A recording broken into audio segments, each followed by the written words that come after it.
وأحسن منك لم تر قط عيني وأجمل منك لم تلد النساء خلقت مبرأ من كل عيب خلقت مبرأ من كل عيب كأنك قد خلقت كما تشاء كتاب أنزلناه إليك مبارك ليدبروا آياته وليتذكر أولو الألباب. یہ کتاب برکت والی ہے جسے ہم نے آپ کی طرف نازل فرمایا ہے تاکہ دانش مند لوگ اس کی آیتوں میں غور و فکر کریں اور نصیحت حاصل کریں. اللہم صلی علی سیدنا محمد وعلی آل سیدنا محمد بعدد کل ذرۃ مئۃ الف الف مرۃ. سامعین و ناظرین کرام، السلام علیکم ورحمۃ اللہ وبرکاتہ. سامعین کرام، سورہ فرقان آیت نمبر 43 حصہ چہارم. آج کے سبق کا موضوع: کیا ہم اپنی زندگی خواہشات نفسانی کے مطابق گزار رہے ہیں؟ اس کے ساتھ سامعین کرام آج کے سبق کا آغاز کرتے ہیں. سب سے پہلے گزشتہ سبق کا آموختہ ہوگا: أرأيت من اتخذ إلهه هواه أفأنت تكون عليه وكيلا. کیا آپ نے اس شخص کو دیکھا ہے جس نے اپنی خواہش نفس کو اپنا معبود بنا لیا ہے؟ تو کیا آپ اس پر نگہبان بنیں گے؟ أم تحسب أن أكثرهم يسمعون أو يعقلون إن هم إلا كالأنعام بل هم أضل سبيلا. کیا آپ یہ خیال کرتے ہیں کہ ان میں سے اکثر لوگ سنتے یا سمجھتے ہیں؟ نہیں، وہ تو چوپایوں کی مانند ہو چکے ہیں بلکہ ان سے بھی بدتر گمراہ ہیں. سامعین کرام، سورہ فرقان آیت نمبر 43. ارائیتا، کیا دیکھا ہے آپ نے اس شخص کو جس نے بنا لیا ہے اپنا معبود اپنی خواہشات کو؟ افانت تکون علیہ وکیلا، کیا آپ اس شخص کو، ایسے شخص کو راہ راست پر لانے کا ذمہ لے سکتے ہیں؟ نہیں. ام تحسبو، کیا خیال ہے آپ کا، ان اکثرہم یسمعون او یعقلون، کہ ان میں سے اکثر لوگ سنتے ہیں یا سمجھتے ہیں؟ نہیں. انہم الا کالانعام، نہیں ہیں یہ مگر چارپائیوں کی مانند. بل ہم اضل سبیلا، بلکہ یہ ان سے زیادہ گئے گزرے ہیں، جانوروں سے بھی زیادہ گئے گزرے ہیں. سامعین کرام، خواہشات نفس کو معبود بنا لینے والے لوگ جو ہیں زندگی کے مقصد کو حاصل نہیں کر سکتے. بات ہو رہی تھی سامعین کرام کہ آخر کیا وجہ ہے کہ ہم لوگ خالص اللہ کی بندگی کرنے کے لیے نہ تو تیار ہوتے ہیں اور نہ اس کی ضرورت محسوس کرتے ہیں. تو اسی ضمن میں سامعین کرام آج آپ کے سامنے یہ بات بتا رہا ہوں کہ آخر کیا وجہ ہے اور کون سی ضرورت ہے کہ اللہ تعالیٰ نے انسان کو اپنی بندگی پر کامل بندگی کرنے کا حکم دیا ہے. آخر وجہ کیا ہے؟ تو وجہ سامعین کرام بہت سیدھی سادی ہے کہ اللہ تعالیٰ نے انسان کو جس مقصد کے لیے پیدا کی ہے اس مقصد تک پہنچنے کا طریقہ کار واحد صرف اور صرف اللہ کی بندگی ہے. یعنی آپ اللہ کے حکم کے سامنے سر جھکا دیں تو آپ اپنے مقصود تک پہنچ جائیں گے. یا اگر آپ اللہ تعالیٰ کے راستے پر چلیں، یہ بالکل سیدھی سی بات ہے. اللہ تعالیٰ کا راستہ میں نے آپ کو بتایا کیا ہے، قرآن ہے، دین مبین ہے، واضح دین ہے.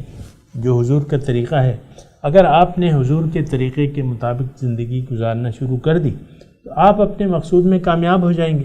یہ بالکل سیدھی سادی بات ہے، اس میں کوئی پیچیدگی نہیں ہے سامعین کرام۔ تو اب آج جو ہے سامعین کرام میں آپ کے سامنے یہ عرض کرتا ہوں کہ اللہ کی بندگی کا کیا مطلب، اس کی وضاحت کیا ہے کہ یہ تو ہمیں پتہ چل گیا کہ اللہ تعالیٰ کی بندگی کی ضرورت کیا ہے۔ اللہ تعالیٰ، اور میں اس کا یعنی مختصر اگر بیان کروں گزشتہ سبق کا خلاصہ، تو اللہ کی محض صرف اور صرف اللہ کی بندگی ہی میں اللہ تعالیٰ نے انسان کی کامیابی اور نجات رکھ دی ہے۔ اس کو کہتے ہیں توحید۔ کیا کہتے ہیں؟ اس کو کہتے ہیں توحید۔ توحید مطلب اللہ وحدہ لا شریک ہے، آپ یہ تسلیم کر لیں اور کہہ دیں کہ اشہد ان لا الہ الا اللہ، کہ اللہ کے سوا کوئی معبود نہیں ہے، کوئی ہستی ایسی نہیں ہے جس کا حکم میں مانوں اللہ تعالیٰ کے حکم کے مقابلے میں، جبکہ احکامات تو اس کے ہیں، واضح ہیں، جو کہ دین اسلام ہے، جو کہ قرآن ہے، جو کہ حضور کی سنت ہے، یہ ساری چیزیں جو ہے موجود ہیں۔ اللہ کے رسول نے یہ بھی کہا ہے نا، اگر آپ وہ حدیث کو ذہن میں لائیں کہ ترکت فیکم امرین ان اعتصمتم لن تضلوا ابدا، اگر دو چیزیں تم مضبوطی سے پکڑ لو گے تو کبھی گمراہ نہیں ہوگے۔ کیا؟ کتاب اللہ و سنتی، اللہ کی کتاب اور میرا طریقہ۔ تو یہ مختصر سامعین کرام ایک واحد طریقہ کار ہے، اللہ کی بندگی ایک واحد ذریعہ ہے جس کے ذریعے ہم اپنے مقصود تک پہنچ سکتے ہیں، جس کے ذریعے ہم اللہ کا قرب حاصل کر سکتے ہیں، جس کے ذریعے یعنی اس طریقے پر عمل کر کے اللہ تعالیٰ کی بندگی کر کے ہم اللہ کو راضی کر سکتے ہیں۔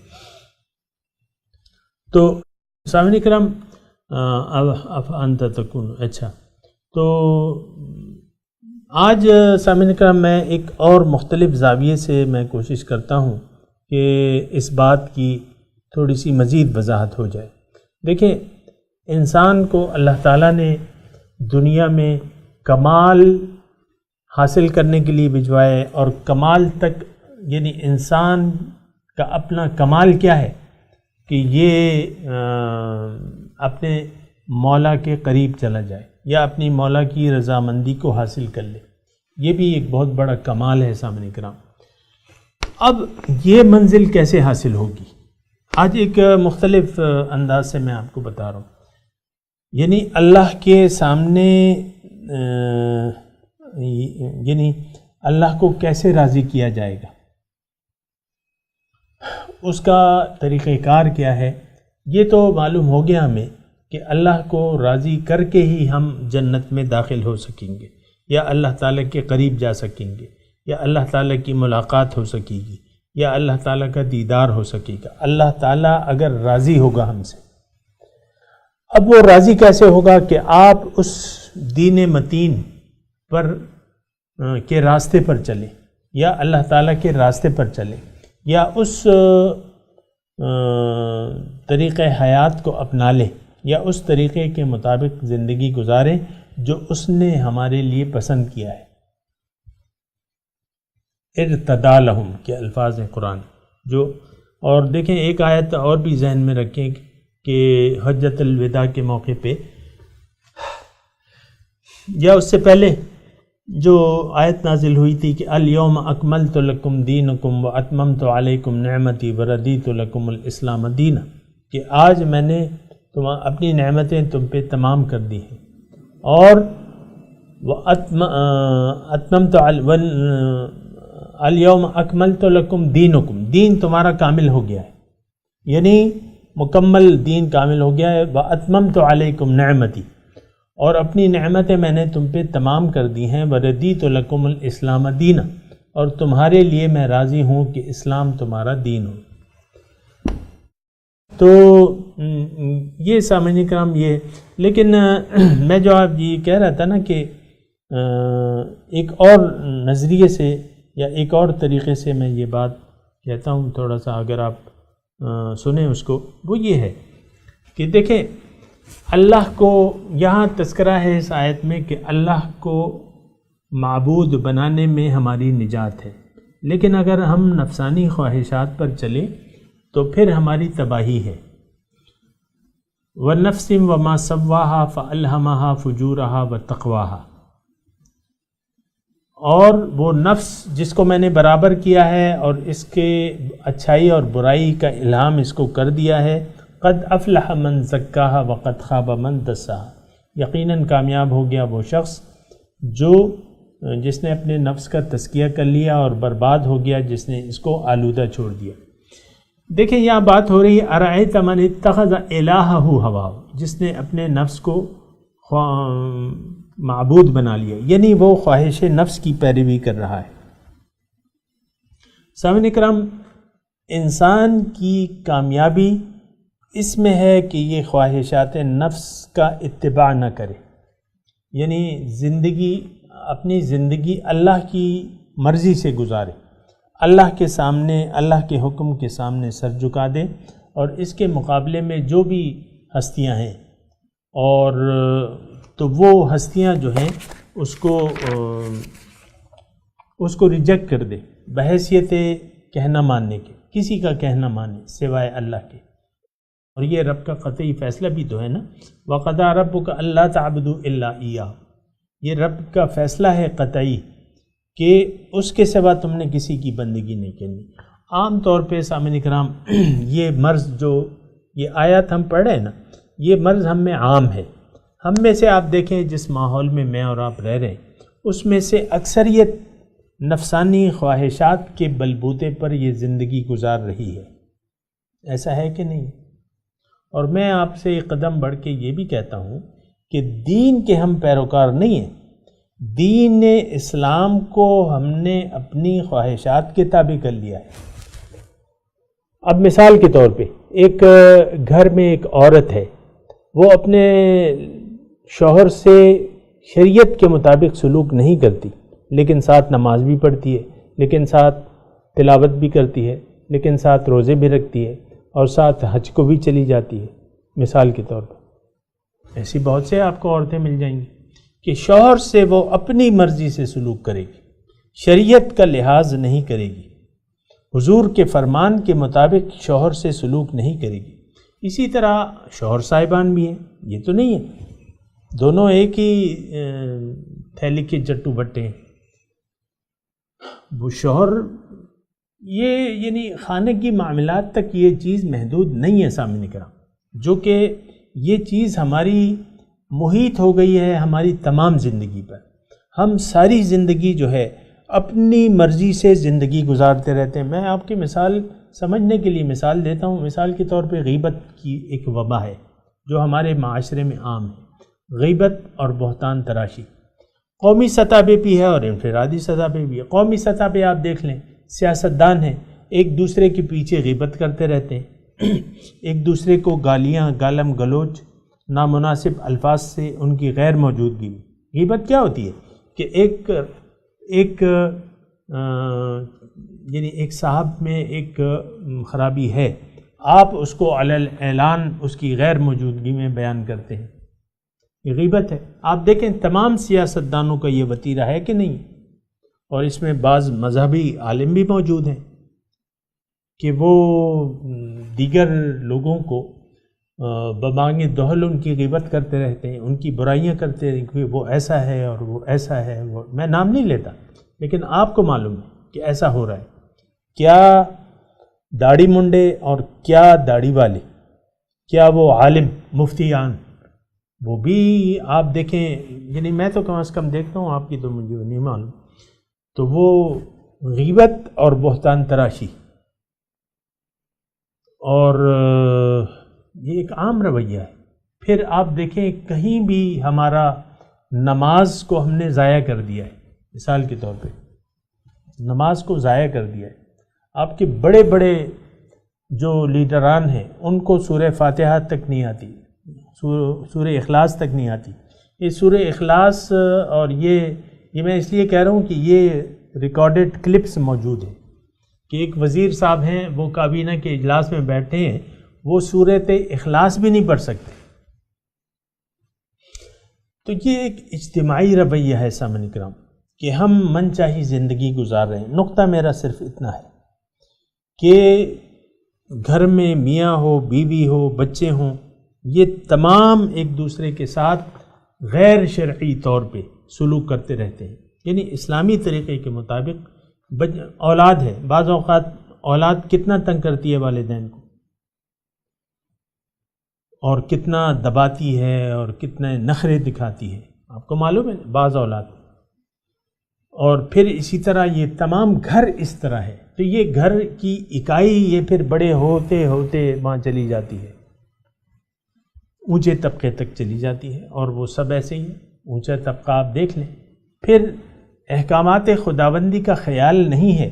میں صرف یہ ایک نقطہ بیان کر رہا ہوں کہ ہمارا سارا معاشرہ جو ہے الٹ ہو چکا ہے احکام خداوندی کے۔ دین کو ہم نے، یہ میں ایک آپ کو مختصر بات کہہ رہا ہوں کہ ہم دین کے تابع نہیں ہیں، دین کو ہم نے اپنی خواہشات کے تابع کر لیا ہے، دین کو خواہشات نفس کے تابع کر لیا ہے۔ جو حکم ہماری مرضی ہوگی وہ کریں گے، جتنا ہماری مرضی ہوگی اتنا کریں گے، زیادہ نہیں کریں گے۔ اب دیکھیں روزہ رکھ لیتے ہیں بعض لوگ، لیکن اس کی حدود و قیود کا خیال نہیں رکھتے، وہی غیر شرعی کام کرتے رہتے ہیں، جھوٹ بھی بولتے ہیں، غیبتیں بھی کرتے ہیں، اور ان کو یہ احساس ہی نہیں ہوتا۔ یہ میں ویسی مثال کے طور پہ، یا نماز کے آداب کا خیال نہیں رکھتے، تو اسی لیے تو یہ ہے نا کہ یہ ساری چیزیں اس کے نتائج نہیں مرتب ہو رہے۔ آج نمازی موجود ہیں، لاکھوں میں ہیں نمازی، لیکن معاشرے سے بے حیائی اور برے کام معاشرے میں ہو رہے ہیں، جبکہ نماز کی خاصیت یہ ہے کہ ان الصلاۃ تنہا عن الفحشاء والمنکر۔ روزے کا حاصل کیا ہے کہ لعلکم تتقون۔ نماز کا حاصل کیا ہے؟ وَأَقِمِ الصَّلَاةَ لِلذِّكْرِ، نماز میری یاد کے لیے تم قائم کرو، اللہ کی یاد سے ہم غافل ہیں۔ یعنی ہوائے نفس کی پیروی سامعین کرام ہو رہی ہے عام طور پہ۔ دین کو میں آپ کو بار بار کہہ رہا ہوں کہ ہم دین کے تابع نہیں ہیں، جو مرضی آئے لے لیتے ہیں، جو مرضی آئے۔ آپ دیکھ لیں یہ ایک عام معاشرہ ہے، جو ہمارا اشرافیہ ہے، آپ دیکھیں داڑھی کی مبارک سنت سے غافل ہے وہ۔ اس کا مطلب کیا ہے؟ دین کو ہم نے تابع کر لیا ہے کہ بھئی یہ نہیں کریں گے، وہ کریں گے، یہ نہیں کریں گے۔ یہ آپ ایک عام مطالعہ کر لیں، اسی طرح ہے۔ تو ہم نے اپنے نفس کو اپنا معبود بنا لیا ہے۔ حقیقت میں عبادت ہو رہی ہے اپنے خواہشات نفسانی کی، اور یہ شرک ہے سامعین کرام۔ یہ آپ کو میں یہ بات بتا دوں، ظاہر ہے کہ آپ اس آیت میں تو کوئی مزید وضاحت کی ضرورت ہی نہیں ہے، یہ آیت خود ہی اعلان کر رہی ہے کہ بھئی جو اللہ کے سوا جس کے اور خدا ہیں وہ لوگ مشرک ہیں۔ اب خواہشات نفس کو اگر کسی نے اپنا معبود بنا لیا ہے، وہ اس کی میں وضاحت کر چکا ہوں، تو ظاہر ہے یہ شخص تو مشرک ٹھہرا۔ اور یہ صورت جو ہے یہ صورت ہے مکی، اس کے تمام مضامین جو ہیں تقریباً مشرکوں اور کافروں کے لیے ہیں، یہ میں آپ کو کہتا ہوں۔ لیکن کیا کیا جائے اس بات کا کہ کافرانہ اور مشرکانہ روش ہم نے اپنا لی ہے۔ یہ جو مضمون بیان ہو رہا ہے یہ تو مسلمانوں کا اور مومنوں کے لیے تو نہیں ہے۔ ارأیت من اتخذ الہہ ہوا، کیا دیکھتے ہو تم اس شخص کو جس نے اپنا معبود اپنی خواہشات کو بنا لیا ہے؟ دیکھیں سورہ فرقان ہے، غور کریں، اور یہ مکی دور کی ہے، مکے آدھی دور کی ہے، تمام مضامین توحید اور رسالت پہ منتقب کے متعلق ہیں۔ اب یہاں جو تذکرہ ہو رہا ہے یہ شان تو مومنوں کی تو نہیں ہے، کم از کم مومنوں کی تو صفات ابھی آئیں گی آگے۔ وعباد الرحمن، یعنی عباد الرحمن کی صفات آئیں گی، اللہ تعالیٰ کے بندوں کی صفات ابھی آئیں گی۔ عباد الرحمن الذین یمشون علی الارض ہون واذا خاطبهم الجاہلون قالوا سلاما، والذین یبیتون لربہم سجدا وقیاما والذین یقولون ربنا اصرف عنا عذاب جہنم. یہ مومنوں کی صفات ہیں. مومنوں کی صفات تو آ رہی ہیں. یہ تو کافرانہ صفت ہے، یہ تو مشرکانہ صفت ہے کہ مشرکوں نے اپنی خواہشات کو اپنا معبود بنا لیا ہے. اور دیکھیں ابھی ہم پڑھ چکے ہیں کہ بھئی وَإِذَا رَأَوْكَ إِن يَتَّخِذُونَكَ إِلَّا هُزُوًا، جب یہ آپ کو دیکھتے ہیں تو آپ کی ہنسی اڑاتے ہیں، آپ کا مذاق اڑاتے ہیں. اور یہ میں نے آپ کو بیان کر چکا ہوں. یا ان کاد لیضلنا عن آلہتنا لولا ان صبرنا علیہا، اس کا بھی میں آپ کو بتا کہ یہ ہم میں یہ صفات موجود ہیں. اب یہ تیسری صفت یہ مومنوں کی نہیں ہے سامنے کا، یہ مشرکوں کی صفت ہے کہ انہوں نے اپنی ذاتی خواہشات سے کو اپنا معبود بنا لیا ہے. اللہ تعالیٰ کے احکامات کو نظر انداز کر رہے ہیں، اللہ تعالیٰ کے رسول کی رسالت سے عملاً انکار کر رہے ہیں. یہ مومنوں کے لیے نہیں ہے. یہ مضمون یہ ہمارے لیے نہیں ہے. یہ صفات ہم میں نہیں ہونی چاہیے. لیکن اگر ہم نے حالات کے جبر سے ہم مجبور ہو گئے، توجہ کریں، حالات کے جبر سے ہم مجبور ہو گئے اور ایک ایسے معاشرے میں پیدا ہو گئے ہیں جہاں مسلمانوں نے مشرکانہ صفات کو اپنا لیا ہے، تو اس کی بات پھر الگ ہے. اس کی پھر اصلاح کرنی ہوگی، سوچنا ہوگا، اصلاح کرنی ہوگی اس کی. ارأیت من اتخذ الہہ ہواہ. بہرحال سامعین کرام، اس مضمون کو میں اللہ تعالیٰ کی توفیق سے یہاں سمیٹتا ہوں. یہ مشرکانہ صفات ہماری نہیں ہیں، یہ مومنانہ صفات نہیں ہیں. اگر ہم میں پیدا ہو چکی ہیں تو اس کو چھوڑنے کی ضرورت ہے، اس کو ترک کرنے کی ضرورت ہے. یہ صفات چھوڑ کے مومنانہ صفات اپنانی ہوں گی. ابھی وہ آ رہی ہیں. اور مومنانہ صفت تو کیا ہے کہ مومن تو وہ لوگ ہیں اذا تتلی علیہم آیات الرحمن خروا سجدا وبکیا، کہ جب ان پہ رحمان کی آیات تلاوت کی جاتی ہیں وہ روتے ہوئے، خروا سجدا وبکیا، روتے ہوئے سجدہ ریز ہو جاتے ہیں، یعنی سر جھکا دیتے ہیں. لیکن ہمارا رویہ تو نہیں ہے سر جھکانا. اللہ کے احکامات پڑھے جاتے ہیں، حضور صلی اللہ علیہ وسلم کی فرامین ہمارے سامنے پڑھے جاتے ہیں. الراشی والمرتشی فی النار، مشہور حدیث ہے حضور کی کہ رشوت لینے اور دینے والے ہم سنتے ہیں اور ایک کان سے سنتے ہیں اور دوسرے کان سے نکال لیتے ہیں. تو بہرحال اس میں اب یہ ہے کہ ام تحسب ان افانت تکون علیہ وکیلا، کیا آپ اس شخص کو ہدایت پہ لانے کے ذمہ دار ہو سکتے ہیں؟ یعنی نہیں. رسول کا کام تو سامنے کرام پہنچا دینا ہے. جو داعیان الی الحق ہیں ان کا کام تو وضاحت کر دینا ہے. باقی عمل کرنا یا نہ کرنا یہ ہمارا پھر اپنا ذاتی فعل ہے. اللہ تعالیٰ پھر ہم سے پوچھے گا کہ بھئی تمہیں نبی کا پیغام نہیں پہنچاتا. بہرحال ام تحسب ان اکثرہم یسمعون او یعقلون، کیا خیال ہے تمہارا ان میں سے اکثر سنتے ہیں یا عقل سے کام لیتے ہیں؟ اور یہ میں دوبارہ عرض کر دوں کہ یہ صفات جو ہیں یہ کافروں کی صفات ہیں. مشرکانہ ماحول میں یہ آیت نازل ہو رہی ہیں اور براہ راست مخاطب اس کے مشرک تھے سامعین کرام. یہ الگ بات ہے کہ یہ صفات آج ہم نے اپنے آپ میں پیدا کر لی ہیں. ناحق کو ہم سننے کے لیے تیار ہیں، ناحق کو سمجھنے کے لیے تیار ہیں. تو اب کیا نتیجہ ہے؟ انہم الا کالانعام، ان کی مثال جو ہے چارپائیوں کی سی ہے. اب چارپائے جو ہیں وہ تو شعور سے، یعنی ان کو تو اتنی عقل نہیں ہے کہ بھئی میں جو جا رہا ہوں، جس راستے پر چل رہا ہوں، مثال کے طور پہ چارپائیوں کو دو لوگ ہانکتے ہیں، ایک چراگاہ کی طرف ہانکتا ہے اور ایک مقتل کی طرف ہانکتا ہے. قصائی جو ہوتا ہے مذبح خانے لے جاتا ہے کہ نہیں لے جاتا؟ اب بیچارے ان کو تو کوئی وہ نہیں ہوتا، شعور نہیں ہوتا. اکثر آپ دیکھیں یہ عید قربان کے موقع پہ یہ جو ہوتے ہیں نا، بکریاں ہوتی ہیں یا وہ ہوتے ہیں، تو ان کو جناب وہ کوئی جب وہ خرید سودا ودا ہو جاتا ہے، پیسے ویسے دے دیے جاتے ہیں، تو وہ کچھ اپنے ہاتھ میں چارہ لے لیتے ہیں، اور چارے کے پیچھے، یعنی اب ظاہر ہے کہ صبح تو ان کو ذبح ہونا ہے، لیکن اب ان کو چارہ دکھا کے پھسلایا جاتا ہے کہ چلو ہمارے ساتھ مقتل کی طرف، اور وہ بیچارے چارے کے اس میں کرتے ہیں۔ لیکن یہ تو جانور ہیں، چار پائے ہیں، ان کو تو عقل نہیں ہے اور اتنی سوچ نہیں ہے کہ جو ان کو ہانک رہا ہے وہ ان کو چراگاہ کی طرف لے جا رہا ہے یا مذبح خانے لے جا رہا ہے۔ وہ دونوں طرف بڑی خوشی سے جاتے ہیں کہ نہیں جاتے؟ کیوں کہ ان کی اتنی عقل ہی نہیں ہے۔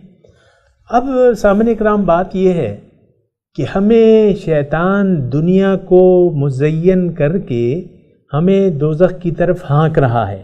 یہ ایک صورتحال ہے سامعین کرام، دوزخ کی طرف ہمیں ہانک رہا ہے۔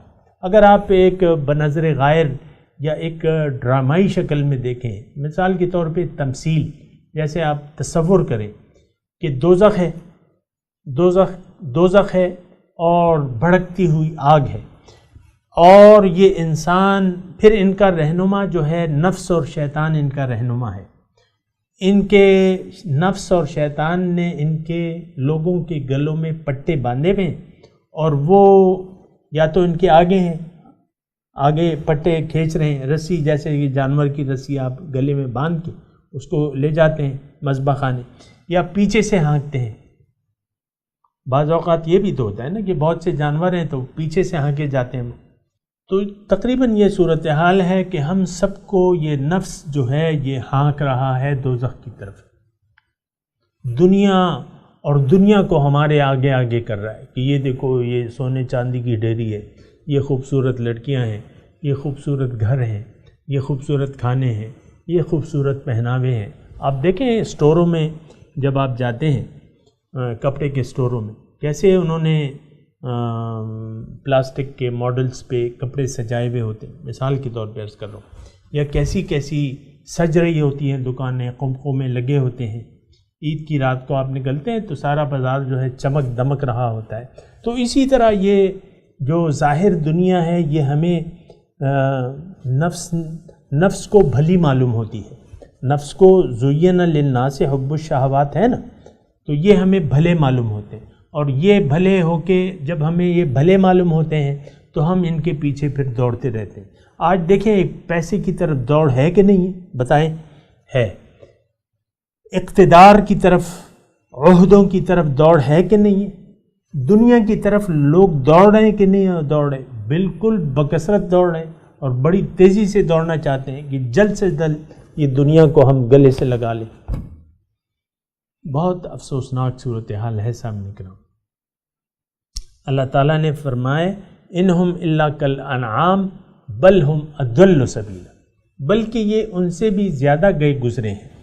اس کی وجہ یہ ہے کہ ان کے پاس تو عقل نہیں ہے، ان کے پاس تو عقل ہے، اور یہ عقل ہونے کے باوجود نہ سنتے ہیں نہ سمجھنے کے لیے تیار ہیں۔ آج میں آپ سے کہتا رہتا ہوں نا، کوئی بھی اللہ کو مقصود، محبوب و مطلوب بنانے کے لیے تیار نہیں ہے۔ بڑے افسوس سے میں یہ کہتا ہوں، اللہ تعالیٰ کی رضا کی یا اس کی ناراضگی کی ہمارے سامنے اس کی کوئی حیثیت ہی نہیں ہے۔ ہم تو یہ کام کریں گے بھلے اللہ ناراض ہو، ہم یہ کام نہیں کریں گے، ہم تو یہ کام نہیں کریں گے بھلے اللہ تعالیٰ اس میں ناراض ہو نہ کرنے میں۔ بہت سے لوگ نماز نہیں پڑھتے، نماز پڑھتے بھی ہیں تو جان چھوڑاتے ہیں، با جماعت نہیں پڑھتے اور ترتیب سے نہیں پڑھتے، باقاعدگی سے نہیں پڑھتے، جان چھوڑانے والی بات ہوتی ہے۔